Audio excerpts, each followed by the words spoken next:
तो और क्या करना पड़ेगा जो बहुत इंपॉर्टेंट है, या किस वजह से लोग आगे नहीं बढ़ पाते हैं? चैप्टर नंबर 8 है डिसीजन के ऊपर। इसमें क्या कहा जा रहा है?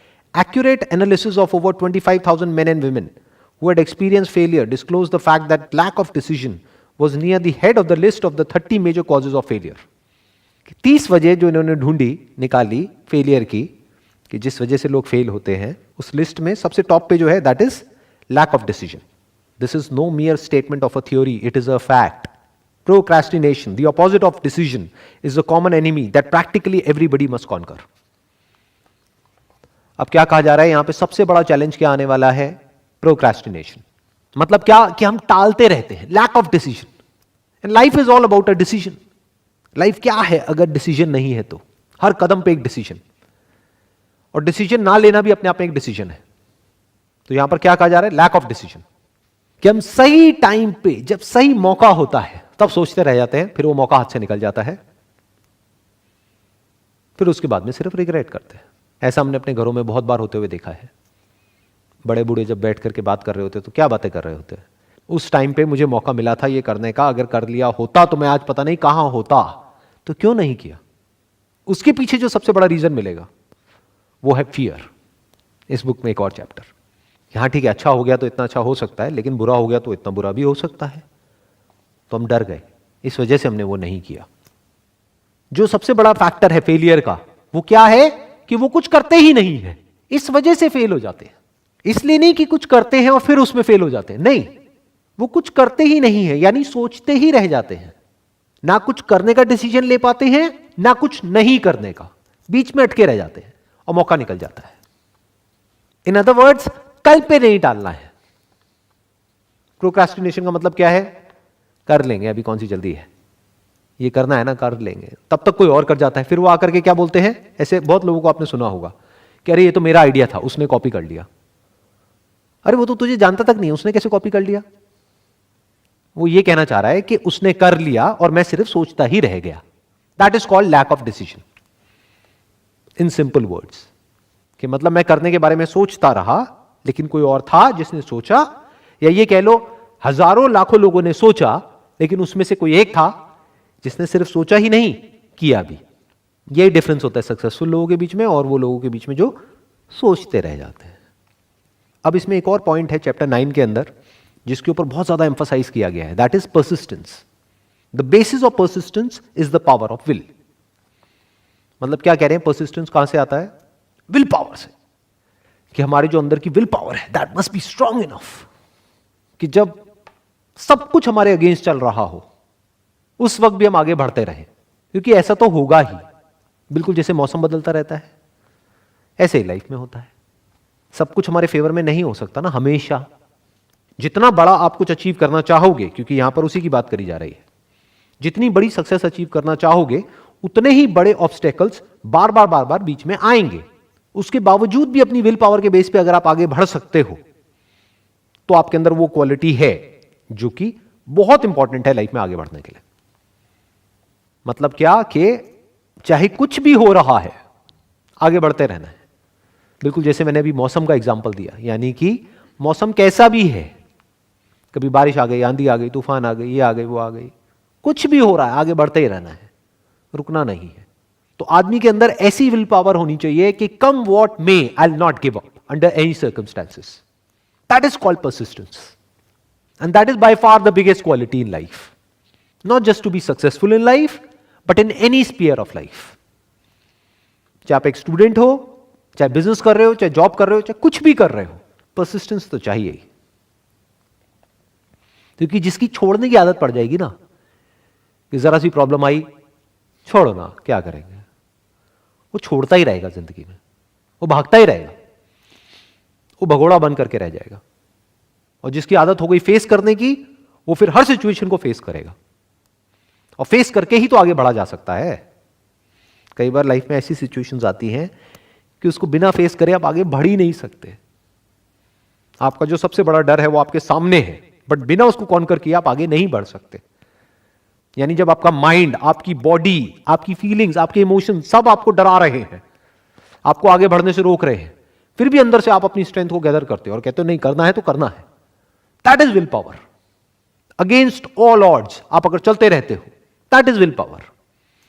फिर ये बुक में जो भी कहा जा रहा है, थिंक एंड ग्रो रिच, फिर अमीर एक बहुत छोटा वर्ड है आपके लिए, क्योंकि फिर जो आप कर सकते हो वो पैसे से बहुत बड़ा है। आप सिर्फ पैसा नहीं कमाओगे, you will leave a legacy behind. Possessions क्या है जिन पोजेशंस की वजह से आप खुश होते हो या दुखी होते हो? सोसाइटी में एक लेवल आपको मिल गया है तो बड़े खुश हो रहे हो, वो लेवल मिल करके किसी ने छीन लिया है, दुखी हो रहे हो। क्या है ये सब? सच है, झूठ है? सब कचरा है। रियलिटी में किसकी वैल्यू है? पैसे की वैल्यू है। Yes, we can't challenge it. पैसा is as good as a thing which is needed for your survival. एक पोजीशन आपको मिल गई है और आपके कैबिन के बाहर कुछ लिखा हुआ है कि अब तो ये पहले ये थे, अब ये बन गए हैं, उसकी क्या वैल्यू है? कोई वैल्यू है? सिर्फ यहां है, एक्चुअल में कोई वैल्यू ही नहीं है। This is thinking in the right direction, कि हमको पता हो लाइफ में क्या सच है क्या झूठ है। जो आदमी कहेगा ना कि पैसा झूठ है, वो महामूर्ख है, महाबेवकूफ है। सड़क पे भीख मांगता हुआ मिलेगा और क्या मांग रहा है? झूठ मांग रहा है। भैया थोड़ा झूठ देना, मतलब पैसा देना। समझ रहे हो क्या हो रहा है? आपकी नौकरी झूठ नहीं है, क्योंकि नौकरी से आपको कुछ मिल रहा है। लेकिन अगर इस रिलेशनशिप को भी आप ध्यान से समझोगे, क्या आप एक एम्प्लॉय बन जाते हो या एक रोल प्ले कर रहे हो? एक एम्प्लॉय। अगर आपको समझ आए, मैं सिर्फ एम्प्लॉय का रोल प्ले कर रहा हूं, एक्चुअल में मैं क्या हूं? मैं एक आदमी हूं जिसको अगर इस नौकरी से निकाल भी दिया तो कोई फर्क नहीं पड़ने वाला, क्योंकि एक आदमी कुछ भी कर सकता है। तो ये है एक आदमी की तरह एक्ट करना। और जो आदमी एम्प्लॉय बन गया वो कैसे एक्ट करेगा? डर डर करके जिएगा। निकाल दिया तो पता नहीं क्या हो जाएगा, अरे मुझे तो निकाल ही दिया, मैंने 10 साल तक अपना सब कुछ लगा दिया इस कंपनी में, अब देखो मुझे ही निकाल दिया। ऐसा होगा या नहीं होगा? देखा है ऐसे लोगों को? अब मैं क्या करूं, अब तो मेरा कुछ हो ही नहीं सकता। किसका नहीं हो सकता? उस एम्प्लॉय का या आदमी का?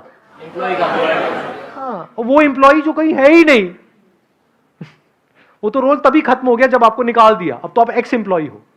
एम्प्लॉय कहां है? उस लड़की ने मुझे छोड़ दिया, अब मेरा पता नहीं क्या होगा। किसका क्या होगा? कभी सोचा है? आदमी का या बॉयफ्रेंड का? वो बॉयफ्रेंड कहां है? दिखाओ, टच करके दिखाओ, छू के दिखाओ बॉयफ्रेंड को। जिसको छुओगे वो आदमी है, बॉयफ्रेंड कहीं नहीं है। मान लिया है। तो जो आपने मान लिया है उसकी वजह से दुखी हो रहे हो। चॉइस आपके पास में है कि आप झूठ में जियो या सच में जियो। झूठ में जियोगे तो दुनिया की कोई ताकत आपकी मदद नहीं कर सकती। आप खुश नहीं रह सकते, दुखी ही रहोगे। जो पति है, ऐसा कोई तरीका नहीं है कि उसकी एक्सपेक्टेशंस खत्म हो जाए अपनी पत्नी से। वो अनलिमिटेड एक्सपेक्टेशंस चलती रहेंगी, वो रोता ही रहेगा। मैं पति हूं, मेरा ये नहीं किया तुमने, वो नहीं किया। अरे मैं पति का रोल प्ले कर रहा हूं, क्या हो गया? रोल प्ले करने का मतलब क्या है? जो समझदार होगा वो क्या कहेगा? जब बीवी बोल रही है तो चुप रहो, और जब वो चुप है तो कुछ मत बोलो।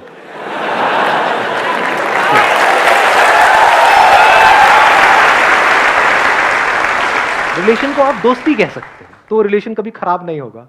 देखो कितना मजेदार है। दोस्ती में हम कुछ बनते नहीं है, इसीलिए मेरे हिसाब से इस दुनिया में सबसे अच्छा रिलेशन दोस्ती का है।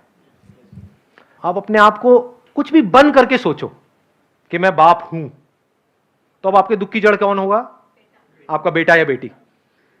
मैं पति हूं, तो पत्नी से रिलेटेड ही थॉट्स आएंगे, और कोई आ सकते हैं। सुबह से रात तक यही तो हो रहा है आप लोगों की लाइफ में। और हो क्या रहा है? पति बन गए ना, बाप बन गए ना, बेटा बन गए ना। जहां बेटा बन गए तो अपने माँ बाप की वजह से दुखी होते रहोगे। मेरे दुख की जड़ कौन है? मेरे माँ बाप है।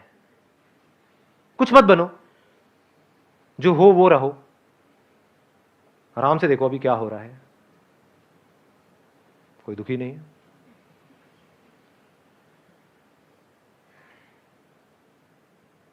बनना ही है तो दोस्त बनो।